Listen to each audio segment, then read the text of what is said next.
우리가 알아야 될 핵심 사항 세 가지 말씀을 드려보도록 하겠습니다. 자, 여기서 제가 이제 첫 번째로 뭘 얘기를 하고 있냐면요. 논리적 리저항기는 간단하다. 힘 빼지 말자라고 얘기했어요. 제가 이 얘기는 뭐냐. 보통의 상담을 하다 보면 이 논리적 리저항기에 너무나 많은 힘을 뺍니다. 근데 실질적으로 여러분들 듣는 태도 만들기, 논리적 리저항기, 감성적 리저항기에서 가장 중요도가 떨어지는 게 사실은 논리적 리저항기입니다. 그래서 간단하게 하셔도 된다는 얘기고요. 여기에는 많은 힘을 빼지 말라는 말씀입니다. 자, 두 번째는 뭐냐면 여러분들, 자, 이거 실수 많이 해요. 특히 보장성 보험 같은 경우는 죽는 얘기, 아픈 얘기, 이런 공포 마케팅은 오히려 이제 역효과가 납니다. 그래서 죽는 얘기, 아픈 얘기, 심각한 얘기 안 해도 충분히 상담을 잘할 수 있는 방법 제가 가르쳐 드리겠습니다. 자, 세 번째는 뭐냐면 감성적 리저항기에서 승부가 나는 겁니다. 그래서 맨 마지막 활용 정점을 찍는 감성적 리저항기를 어떻게 해야 되는지 그 핵심 포인트 여러분께 이제 말씀드리도록 할게요. 자, 그럼 이제 논리적 리저항기입니다. 논리적 리저항기 여러분들 이것만 생각하세요. 돈 얘기가 딱 나오면 그죠? 보험 얘기를 할 수 있는 겁니다. 자, 무슨 얘기냐? 자, 돈을 모으고 불리는 거는 여기 보였듯이 뭐죠? 여러분들 저축과 투자예요. 자, 돈이요.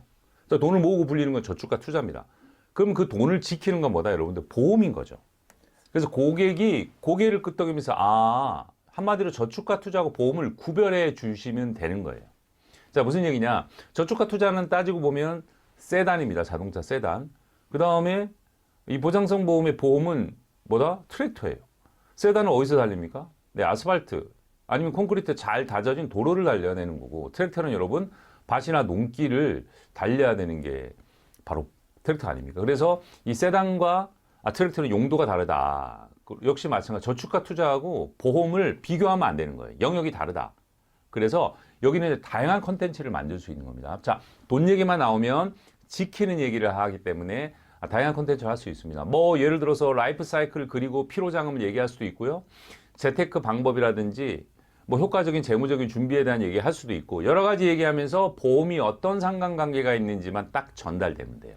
그래서 제가 지금 보여드리는 요 대목을 가지고 고객한테 어떤 형태로 전달되기만 하면 됩니다. 자, 볼게요. 자, 그러면 나와 내 가족이 있어요. 자, 내가 경제활동을 합니다. 그러면 이제 소득이 발생을 해요. 이 소득 가지고 뭐 하죠? 지출을 하는데 주로 어디 쓰는 거죠? 가족들을 위해서 쓰는 겁니다. 생활비라든지 교육비. 자, 그러면 그 소득의 일부를 가지고 우리가 저축이나 투자를 합니다. 왜? 다 쓸 수 없잖아요. 그죠? 그래서 자산 증식을 하는 거죠. 예적금을 든다든지 펀드, 주식, 코인, 부동산까지 자산 증식해서 이 만들어진 자산 가지고 또 뭐 하죠? 역시 마찬가지로 가족들의 생활비 또는 가족들을 위해서 쓰는 거죠. 자, 그런데 여기서 전제가 있잖아요. 그죠? 만일에 내가 잘못되거나 아프거나 다치거나 경제력을 손실을 보거나 아예 상실하거나 이런 경우에 소득이 끊어질 수도 있고요. 그 다음에 심지어는 준비가 안 되신 분들은 가족의 생활비며 가족들한테 쓰여진 돈들이 사실은 준비가 안 됐으면 삶이 힘들어지잖아요. 심지어는 많은 병원비가 의료비로 내가 모아둔 자산들 큰 돈이 나갈 수도 있기 때문에 뭘 준비하라? 여러분들 보험을 준비하는 겁니다. 그래서 이 보험이 이 가족과 자산을 지키는 거다. 그래서 저축과 투자는 모으고 불린다. 그래서 뒤에 쌓인다라고 해서 후치 자산이라고 얘기를 하는 거고요. 아시는 내용이죠. 그 다음에 보험은 뭐다? 먼저 내가 보험을 가면서 큰 돈을 확보해 놓는 거잖아요. 그래서 선취 자산이다라는 겁니다. 그래서 제가 말씀드린 요 내용을 말씀하셔도 되고, 이 내용의 다양한 형태의 컨텐츠를 가지고 고객이 누구한테나 적용되는, 제가 일반적으로 적용된다 그러죠. 고개를 끄덕이면 되는 거죠. 자, 근데 포인트는 여기죠. 고개를 끄덕인다고 해서 보험가입을 하는 건 아니에요. 그래서 승부는 어디서 걸린다? 감성적 리저항기에서 이제 나는 겁니다. 자, 한번 볼게요. 감성적 리저항기. 어렵지 않습니다. 제가 한번 말씀을 드려볼게요. 자, 감성적 리저항기는, 자, 제가 줄쳐볼게요. 굉장히 중요합니다. 고객에게 적용되는 구체적 이야기여야 돼요. 나한테 막 적용돼야 돼요. 그 다음에 내가 고객이에요. 프렌하고 대화하면서 내가 이미지가 머릿속으로 막 그려져야 돼요. 그 다음에 뭐다? 의미와 가치가 부여되어져야 된다. 이게 감성적 리저항기입니다. 자, 한번 볼게요. 보험은 여러분들 기본적으로 이제 불편한 얘기예요. 그거 참 듣기 싫어합니다. 자, 우리가 보험의 필요성을 얘기하는데 이분이 뭐가 준비가 안 돼 있는 상태에서 자꾸만 보험 얘기, 아픈 얘기 이런 얘기를 해버리면 너무 불편한 거예요. 우리가 옛날에 많이 썼던 이런 예화들이 있잖아요. 뭐 역삼동 사거리에서 차가 이제 가로등을 받아갔는데 차 문이 안 열려. 결국은 그분이 그 차에서 불이 나고 그분이 돌아가셨다. 만일에 그때 소화기가 하나 있었다면 차 안에 생명을 지킬 수 있었지 않냐. 이거 공포 마케팅이에요. 이건 진짜 효과가 거의 없어. 그죠? 그래서 사전에 본격적인 보험의 필요성을 확장하기 위해서는 사전에 워밍업이 필요하다는 거죠. 자, 무슨 얘기냐 보세요. 여러분들이 금고를 누군가한테 판다고 했을 때 이 금고가 특수 금속으로 만들었다, 튼튼하다, 아무도 열지 못한다, 금고 사세요라고 하는 거는 당위성에 대한 얘기예요. 근데 쉽게 금고를 판매할 수 있는 방법이 뭐죠? 자, 고객이 가장 소중하고 지키고 싶은 그 무언가를 얘기해 주는 거예요. 그 대화를 나누면 알아서 이걸 지키기 위해서 금고를 산다는 겁니다. 그래서 감성적 니즈 관계의 핵심은 뭐다? 제가 말씀드려 볼게요. 한 편의 영상을 보듯이 여러분들 스토리텔링을 해야 되는 거죠. 그래서 이 스토리텔링을 통해서 고객이 이거를 느끼게 하는 겁니다. 이게 뭔지 한번 제가 말씀드려 볼게요. 여러분들 보세요. 자, 기호는 어쨌거나 스토리텔링을 통해서 이걸 느끼면 돼요. 열심히 직장 생활하거나 사업을 하다가 보험하는 이런 프레너를 만났어요. 근데 이분을 만나서 이 스토리텔링을 쭉 하면서 이제 빨려 들어가는 거예요. 그러면서 뭘 느껴야 된다? 내가 가족의 소중함. 여기 나오죠? 그 다음에 자녀에 대한 사랑. 그 다음에 이제 부모로서의 책임감을 딱 느끼게 하면 되는 거예요. 그게 워밍업이라는 거예요, 여러분들. 자, 미호는 뭐다? 미호는 정신없이 막 살다가 평소에 생각도 안 하다가 이런 스토리텔링을 통해서 뭐다, 여러분들? 이 미혼이 가족의 소중함, 부모님에 대한 고마움을 딱 느끼게 하면 이제 된 겁니다. 이해되셨죠, 여러분들? 그렇다고 해서 여러분들 이런 것들을 영상을 보여주면서 내가 상담을 진행하기가 너무 어색하고 진행이 안 돼요. 그래서 충분히 연습하시고 훈련하셔가지고 이걸 스토리텔링으로서 미혼과 기혼을 만났을 때 이렇게 감성적 니즈 관계에 이것을 느끼게 해주는 게 굉장히 중요한 포인트다라고 이제 말씀을 드릴 수가 있어요. 자, 그러면 감성적 니즈 관계의 구조를 한번 보여드릴 거예요. 자, 감성적 니즈 관계의 이제 구조는 뭐냐면 처음에 예화를 드는 겁니다.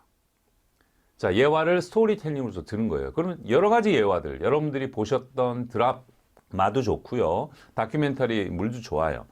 여러분들 그런 것들을 여러분들이 준비를 하셔가지고 여기 중요한 포인트 보세요. 고객이 마치 영화를 보는 것처럼 실감나게 그걸 시연하셔야 돼요. 그래서 여러분 연습을 많이 하셔야 돼요. 그 다음에 대사를 하듯이 충분히 연습하고 목적을 분명히 둬야 돼요. 어떤 목적? 예화를 통해서 보험가입을 하라는 게 아니에요, 여러분들. 예화를 딱 고객이 스토리텔링에서 그 얘기를 들으면서 뭘 느껴야 된다? 나오죠, 여러분들. 기호는 가족에 대한 소중함, 자녀에 대한 사랑, 부모로서의 책임감을 딱 느끼게 하면 되는 거예요. 그건 목적 달성이에요. 미호는 뭐다? 가족에 대한 소중함, 부모님에 대한 고마움을 딱 느끼게 하는 겁니다. 이거를 딱 만들어 놓고 보험 얘기를 해야 되는 거죠. 이거를 안 만들어 놓으니 보험 얘기하니까 역효과가 나고 공포 마케팅이 되는 겁니다. 이해되셨죠, 여러분들? 자세한 내용은 여러분들 여기서도 충분하지만 오프라인을 연계해서 제가 심화 때 아주 더 자세하게 디테일하게 다룰 겁니다. 자, 한번 볼게요. 그럼 제가 아예 그냥 시연을 한번 해볼게요. 시연을.